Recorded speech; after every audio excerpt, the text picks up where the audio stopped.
Paula Parber Siegel is a young, spirited person, born to Holocaust survivors in the aftermath of World War II.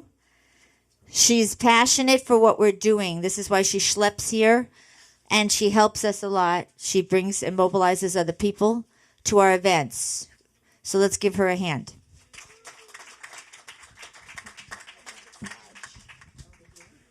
I'm going. Stand up. Okay. I can hate this, but I'm going to do it. You have to hold it that way. Okay. I'm awestruck by everything I've heard for the last night and today. And comparatively speaking, I think I have a very, very soft life.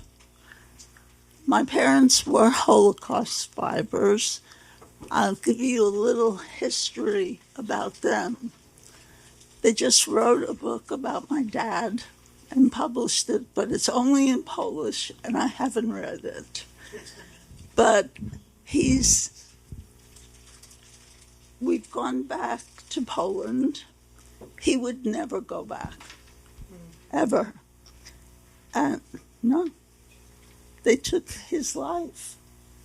You know, everything that Michael was saying earlier and David was saying earlier is these people suffered. Comparatively speaking, I had an easy life and a normal life.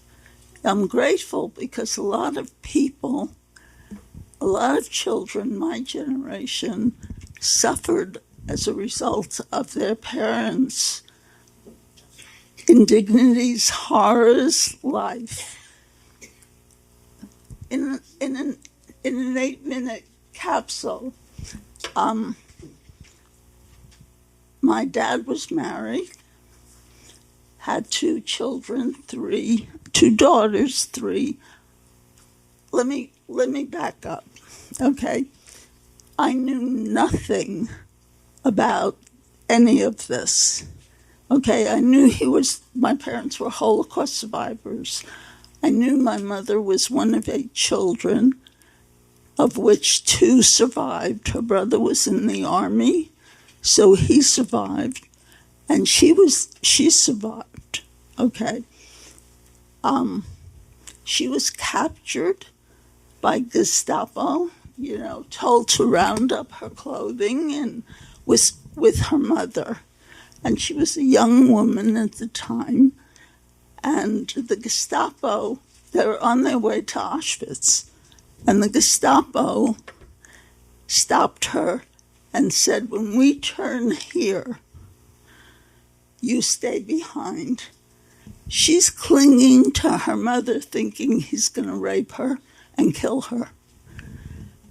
He told her, he said, you stay behind, you're too beautiful to die today. Okay? She stays behind and has no idea of what to do next, except she runs back home. I don't know the time frame, but she's home, and 2 of her brothers, as I said, she's one of 8 children. 2 of her brothers, whoops, I messed up the timer. Starting over. Got you covered. Okay, I'll take the short side. Thank you.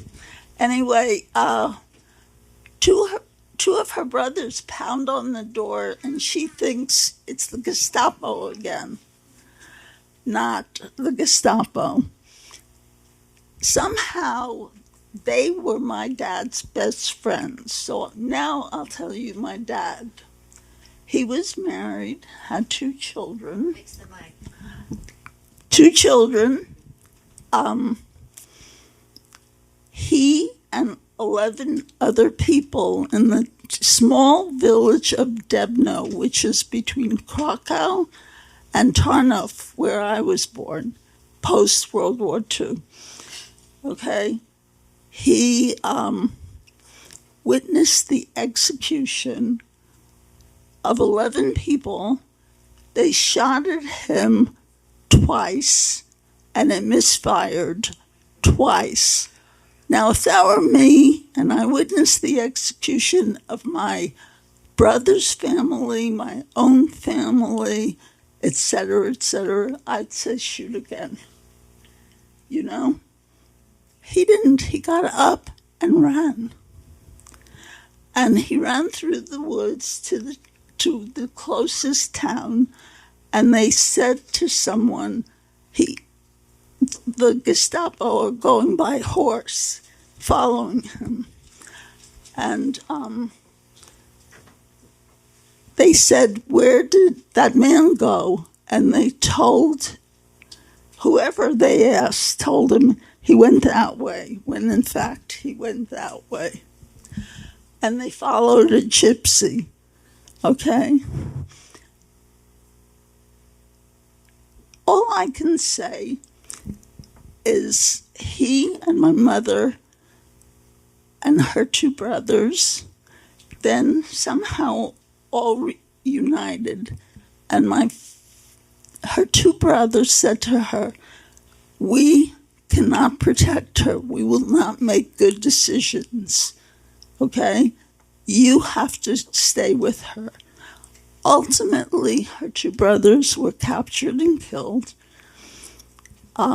My father, after the war, had the people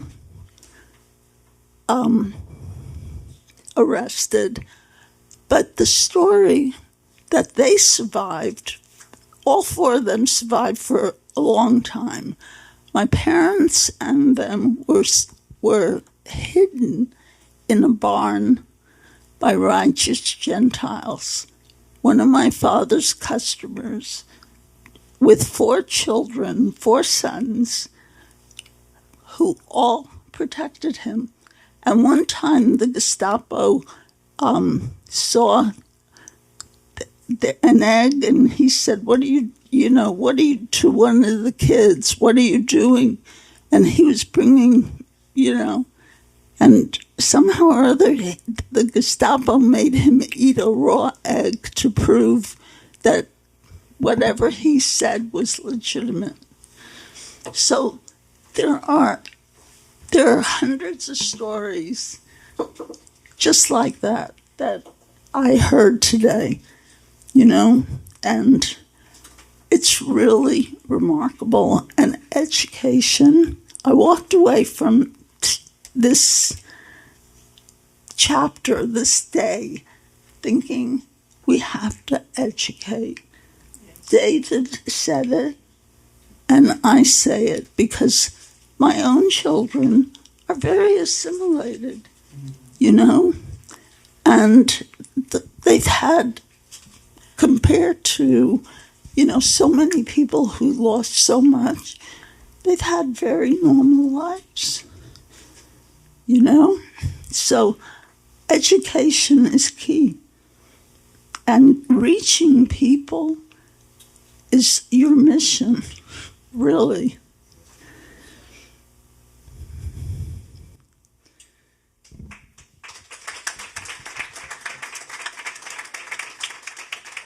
You're very obedient. Look at her. She's exact. This is for you, Paula. If you can carry that. Give her a bigger hand. It's her first time ever